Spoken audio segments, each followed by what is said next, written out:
Madame, Monsieur, bonsoir, bienvenue dans ce 11e numéro de Politique Week-end. À la une ce soir, Donald Trump et les précisions sur l'ouverture d'une enquête en vue d'une procédure de destitution le concernant. Il est accusé d'avoir demandé au président ukrainien d'enquêter sur le fils de Joe Biden, son principal concurrent, aux prochaines élections présidentielles. On en parle dans quelques minutes.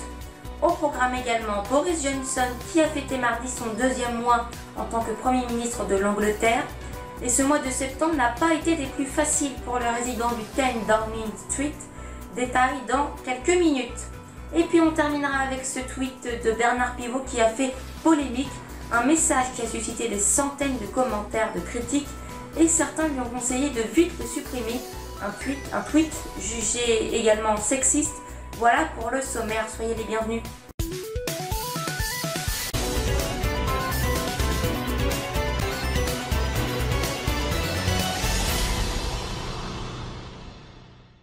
Le président des États-Unis, Donald Trump, est dans la tourmente. Mardi, une enquête a été ouverte en vue d'une procédure de destitution.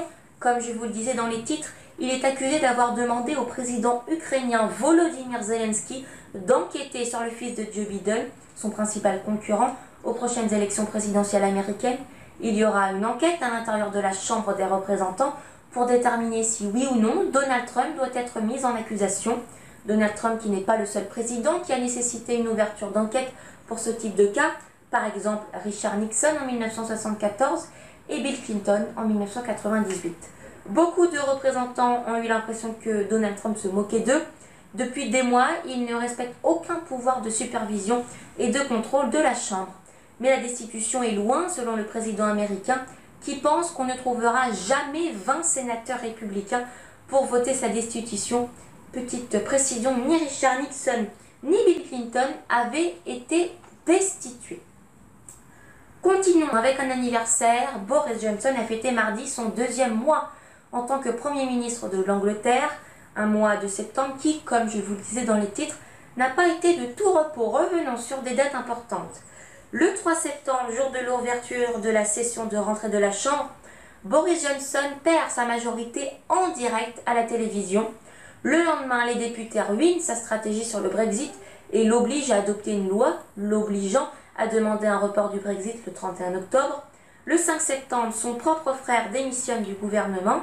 Ces dernières semaines, j'ai été tiraillée entre la loyauté familiale et l'intérêt national. C'est une tension insoluble et il est temps pour d'autres d'assumer mes rôles de député et de membre de la Chambre, avait déclaré le frère de Boris Johnson lors de sa démission. Et mardi, le 24 septembre donc, la Cour suprême britannique juge à l'unanimité que son choix de suspendre le Parlement pendant 5 semaines jusqu'au 14 octobre est illégal, nul et sans effet. Le journal Guardian avait mercredi pour une, il a trompé la reine, le Parlement et le peuple. Et on termine avec ce tweet de Bernard Tapie sur Greta Thunberg qui a fait polémique. Il a dit, je cite, « Dans ma génération, les garçons recherchaient les petites suédoises qui avaient la réputation d'être moins coincées que les petites françaises. J'imagine notre étonnement, notre trouille, si nous avions approché une Greta Thunberg. » Fin de citation. Alors un tweet qui a suscité, vous vous en doutez, polémique. Beaucoup d'internautes l'ont considéré de sexiste et certains lui ont même conseillé de vite supprimer le tweet. Bernard Pivot, qui a été contacté par Check News, n'y voit aucun sexisme. Ce que je veux dire, c'est que je connais beaucoup de gens qui ne sont pas autistes et qui n'auraient pas le cran, l'audace de monter à la tribune de l'ONU comme Greta Thunberg l'a fait. Fin de citation.